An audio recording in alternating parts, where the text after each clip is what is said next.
iPhone is disabled. Try again in 1 minute. I'm assuming you guys have dealt with this issue before, and that's why I made this video. Because if you happen to have a locked A5 or A6 device, you've got a chance that you can actually just brute force it and get the passcode. Pretty awesome. Welcome to Boring Tutorials, episode 2 actually. How to bypass A5 and A6 Apple devices. This is going to be really fun. So here's a list of all the A5 devices that Apple has made, and here's a list of all the A6 devices Apple has made. But there is a tiny issue with this section, the A5 devices. You need to put the device in PON DFU mode if you want to actually communicate with the file systems, and that's not exactly easy with an A5 device. You kind of need a USB host shield and Arduino if you want to put the device in PON DFU mode, and I'm assuming you guys don't even know what that is. I personally don't even own one. So unless you're like a super advanced power user and you have all these cool devices, then you can brute force these, but I'm assuming the majority of you don't. However, A6 devices, you don't need any of that stuff. You can put the device in PON DFU mode straight from a computer. Great, super easy. So with this tutorial, I'm going to show you how to bypass the iPhone 5, but this will work with any of the devices, but you are going to need a Mac. A lot of you guys were commenting in the last video how you really wish you could do it on Windows or Linux or everything like that. First of all, I'm not a Windows user, I just use Mac for everything.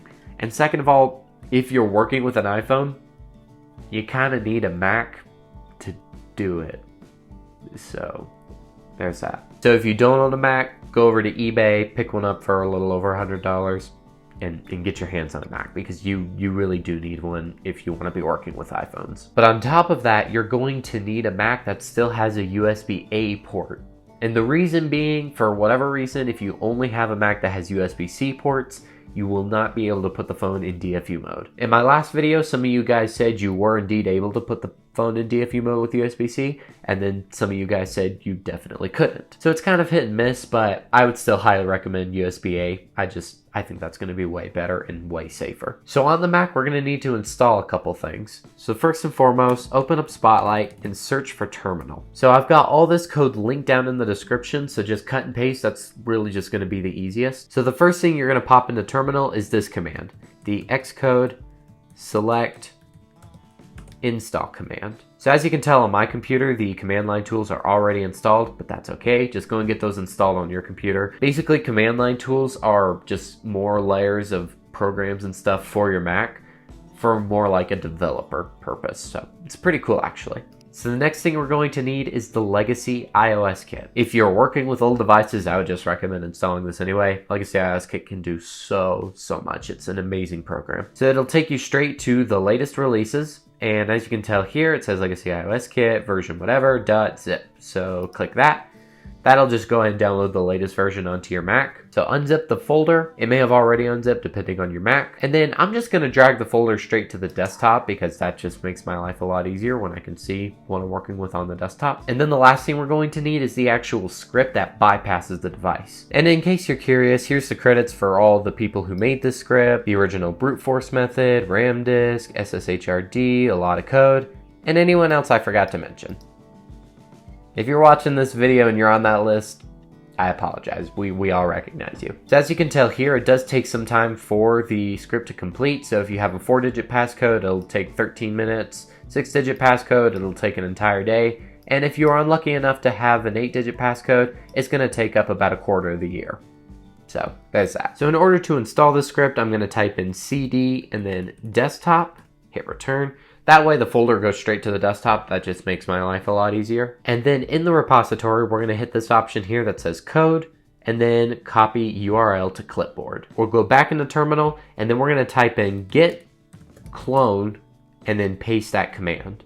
Hit return. This will install the script remotely straight onto your Mac without having to download it and all that stuff. And there you go. If you did it correctly, you'll see I want to brute appear in your desktop. Now, if you look closely in the actual repository, you can see that you're going to need to install dependencies onto your computer, but we're going to skip that step entirely because we have the Legacy iOS Kit. So in our terminal window, go ahead and type cd space and then just drag the Legacy iOS Kit over into the terminal window. Hit return. Now to launch the script, you're going to do /restore.sh. So the first time we launch this, you're going to get text like this. It's got to prepare the script, install those dependencies on your Mac, and then you can just relaunch the script. But before we do that, let's go ahead and get our phone connected. iPhone is disabled. Try again in 5 minutes. Fine. So a really cool trick, super easy way to relaunch the script. You can actually just hit the up arrow key, which will put in the exact same command that we just put in earlier, and then just hit return again. This will relaunch the Legacy iOS kit. It may ask you for an update depending on how long you waited to install the dependencies, but that's okay. So we'll just hit yes. If we hit no, it'll cancel the script, so hit yes. And there we go. We'll just hit up arrow and return in order to relaunch the script. And there we go. The Legacy iOS kit will launch. If your device is connected properly, it'll look like this. If it's not, it'll return an error, so you got to reconnect it and then relaunch the script. So once we're in here, we're going to go down to where it says useful utilities, hit return, and then we're going to hit send pond IBSS. I know for a fact you have to do this with the iPhone 5 and 5C. I'm honestly not sure about the other devices because I don't own the other devices to verify. You should just be able to hit enter pond DFU mode instead of send pond IBSS, and it will work just fine. But at the same time, I don't have any devices to verify it, so play around with it if you want until you can get into pond DFU mode. But if you have the option to send the pond IBSS, which I do for the iPhone 5, do that, or this script will not work. And if that's confusing, I'm very sorry. I tried to explain that the best I could. So we're going to hit yes. And there you go. As you can tell, my iPhone went into recovery mode. Now we're going to need to put in pond DFU mode. This requires a little bit of finesse, but I'm sure you've got this, not a problem. Basically, you have to press and hold the power button and the home button for 8 seconds, and then release the power button, but continue to hold the home button for another 8 seconds. So when you get to this option, we'll hit yes to continue, hit return. It'll say get ready, and then we'll just press and hold the buttons according to the timer on the Legacy iOS kit. We'll release the power button, and there you go, the device went into DFU mode. Okay, so a fair warning for you guys out there, you may get this error a lot. Failed to send IBSS, your device has likely failed to enter pond DFU mode. I don't have this issue with any device I own except for the iPhone 5, and if you do get this issue, you've got to exit DFU mode and then re-enter DFU mode. So in case this does happen, just press and hold the power button and the home button for 10 seconds, and then release the power button but continue to hold the home button for another 8 seconds. This will shut down the device and then put it right back in DFU mode. Okay, so that only took me about 10 tries. Anyway, it says device should now be in pond IBSS mode.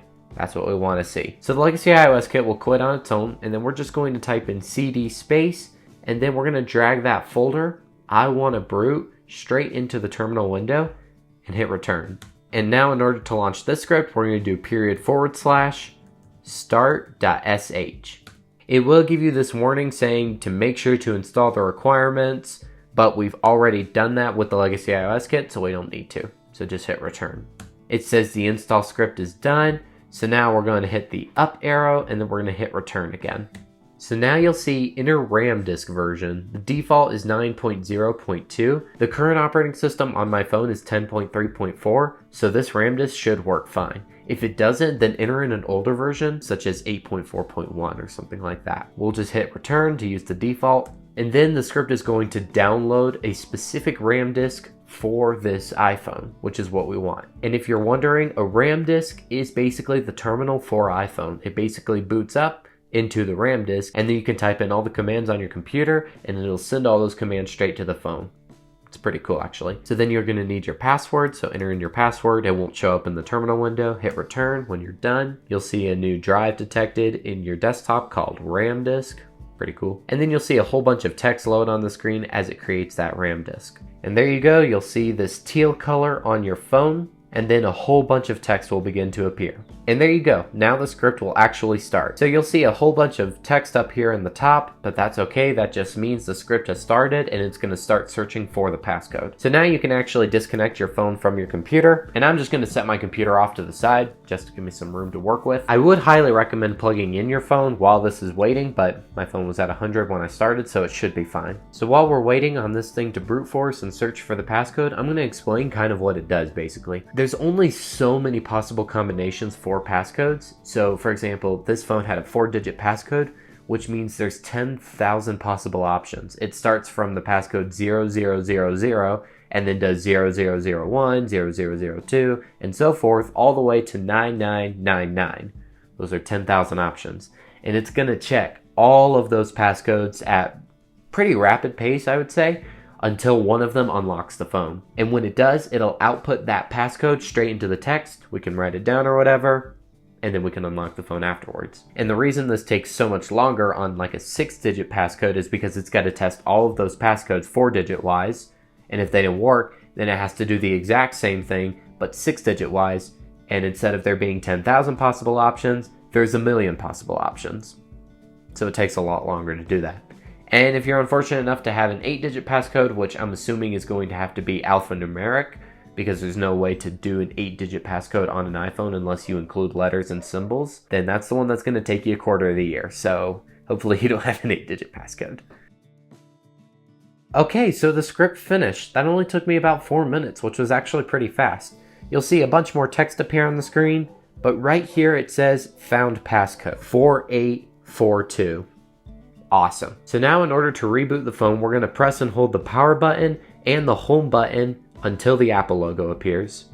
And there we go. Now if for some reason your phone gets stuck in recovery mode like this, that's actually why we've got the Legacy iOS kit. So go ahead and get your device plugged back into your computer. We'll go CD space, drag in the Legacy iOS kit again, hit return, and then we'll do /restore.sh.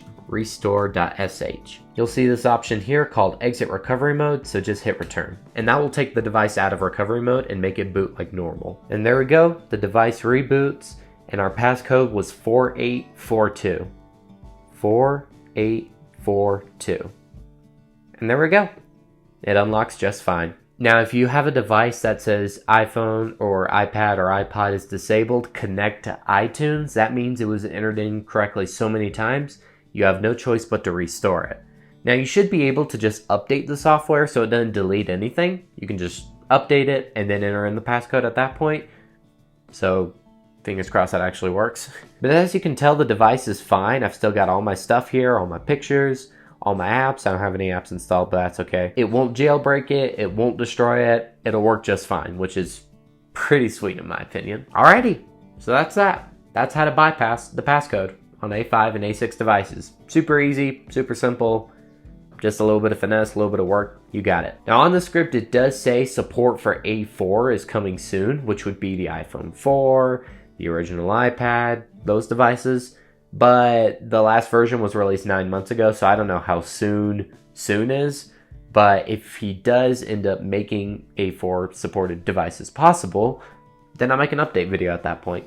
Until that day comes, thanks for watching. Hopefully you learned something. Now it's your turn. Go and find something to fix. Catch you in the next one. See you soon.